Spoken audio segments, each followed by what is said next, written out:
Assuming that you have control over your energy and you've developed it, eventually you start to wonder, why do you do this? What is the purpose? Of course, some purposes are just of gaining health, for example. There's an idea that the body that has no blockage in its flow has no illness. And this I believe to be true. Of course, it takes some time to do that because you have to clear out all of the blockages. Otherwise, maybe you just like internal energy for having control over it, maybe having extra energy or a better sense of internal feeling, who knows. But eventually, once you train your internal energy, I believe this is the path to essentially magic abilities, cultic abilities.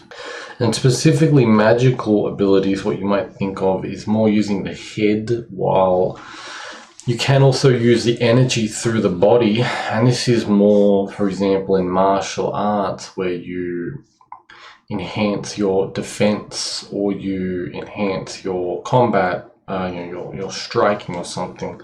Or an example I'll give you of today, when I ride on the road, I'm not in a car, so there's a lot of loud sounds. Eventually someone comes burning through, or they rev off their engine and it's very loud. So you can focus in your head and buffer yourself and defend yourself with your energy in order to not have to, get your ears blown out. I find if you try to tense, for example, that it can actually be worse because you can take on more force, more damage through tensing. But instead using the energy, you don't take on that damage. It seems to defend against it. I think it's because when you tense, you lock up your joints and you lock up your body, and like you short circuit, so to speak. I think something like that. But anyway, I've taught certain like Qigong style energy circulation techniques. You can look up videos for those. I also have a book on it, Energy Cultivation Basics, which goes through all of that. And I also have a book, and I think I've got a few videos, but I really haven't made many, just because it's a bit of a peculiar subject, I guess, on what I think of as mental magic. And by mental, I don't mean just in your head. It's using your head to do it, using your mind to do it. That's why it's mental, is using the mind. But it's very much outside of the body as well. I also have a book on that. I think I've got a few videos. You can look those up. You can try to look them up if you can find any. Otherwise, one of the only few books I've ever found, or few books, that actually goes into things like psychic powers. The first one is Psychlomancy. I think it's spelled with the P-S-Y, Psychlomancy, or I think something like that. It's a very old book. It talks about using like nervous system signals to strengthen certain things, or to perform magic through doing that.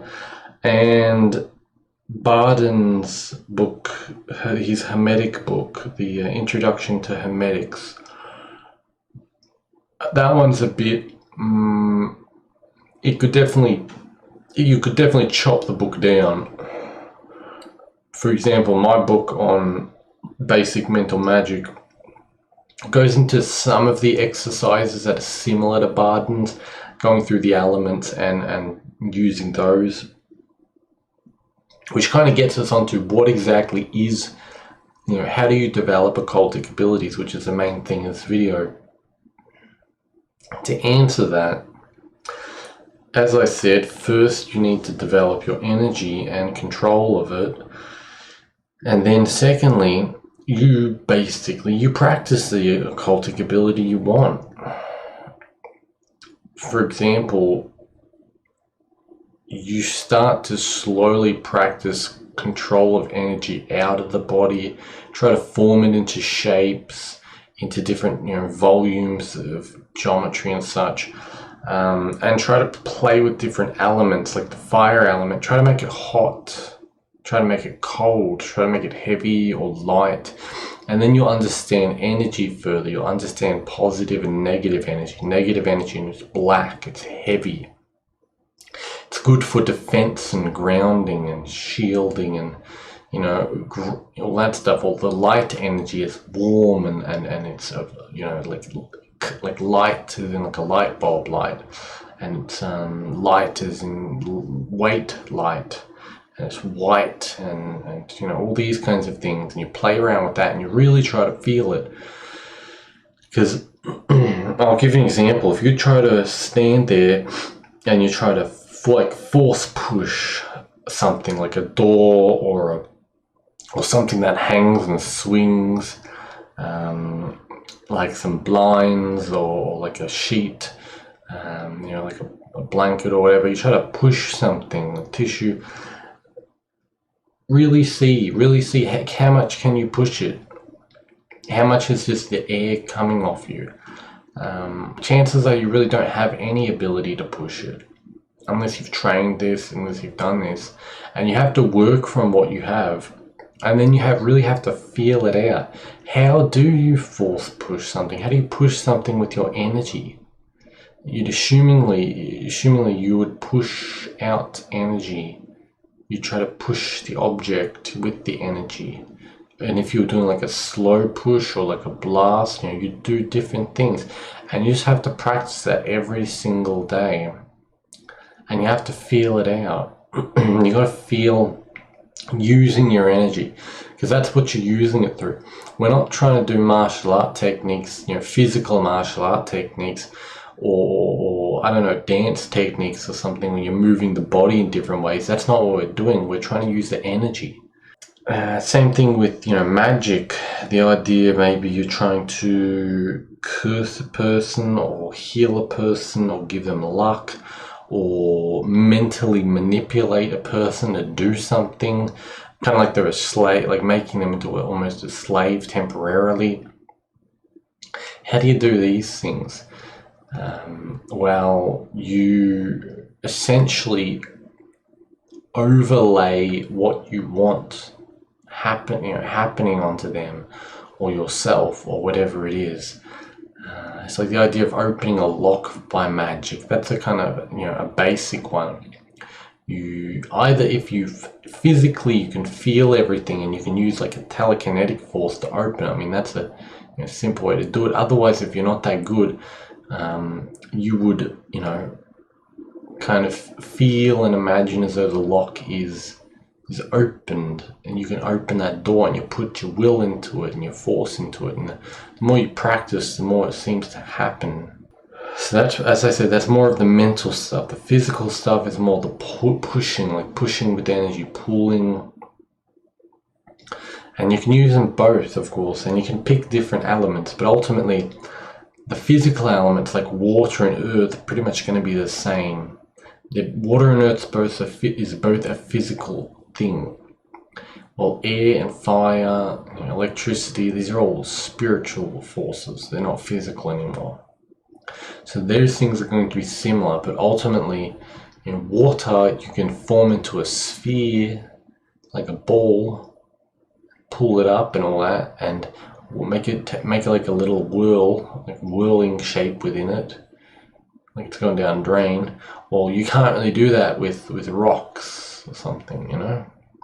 You can lift a rock, you can throw a rock, you can, if you're really strong enough, you can shape it into whatever shape you want, but it's pretty far down the road. Really, the idea is just to practice what you want to develop. And you might be thinking like, how do you even know it's real? Of course, I've had many experiences. I'm always working with energy, so I don't even question that. But I would say, what world do you want to live in? Do you want to live in the world where none of this is real? Energy isn't even real, where everything's just physically gained through society. It's just all physics and science and logic. Do you want to live in that world, or do you want to live in the world where there could be the potential for magic? Maybe you could levitate. Maybe you could burn something with your hands, your energy. Decide that for yourself. And then practice. Simply just practice. Once you practice enough with your energy, you probably had some weird experiences. You had some, healing experiences, or maybe you blew out a light, or like a light bulb. Most of us have probably had some kind of minor experience that's maybe proved something, and you just build from there. You just keep building and building, and you just keep practicing. And really, if you practice, you're going to have to expect that nothing's really going to work. But the more you can tap into what is working when you're trying to push something, when you're trying to, form water or heat into fire or something, what really is happening? What can you feel that's going on? And work from there. Work from that point and just keep pushing it, just keep developing it. Because I find, the more I practice these things, the more real it becomes, the more I gain control and understanding over the energy and over how things work. And I believe if you can levitate an object, chances are you can set something on fire just because you have so much experience with the energy. If you can set something on fire, chances are you can form water, you can create condensed water. It's a bit like if you can play the guitar, you can probably learn how to play the piano really easily. And if you know the guitar and the piano, well, the trumpet ain't too hard either. So anyway, I'll leave it with that. Really, it is just simplify and summarize. Firstly, you learn how to control your energy, get comfortable with that, do the exercises, circulate it through the body, and then try to form it into things like balls in your hands and use your aura, whatever. Get comfortable with externalizing it. Then just practice whatever it is what you want to do and really feel it happening. Make it happening in reality, not just in your imagination, your mind or something. You know what I mean. Don't just pretend it's happening. Make it happen. It's the same way with the lock. Feel the lock. Telekinetically open the lock. There you go. You could open a lock that way. If you could learn how to telekinetically manipulate objects, you could open a lock.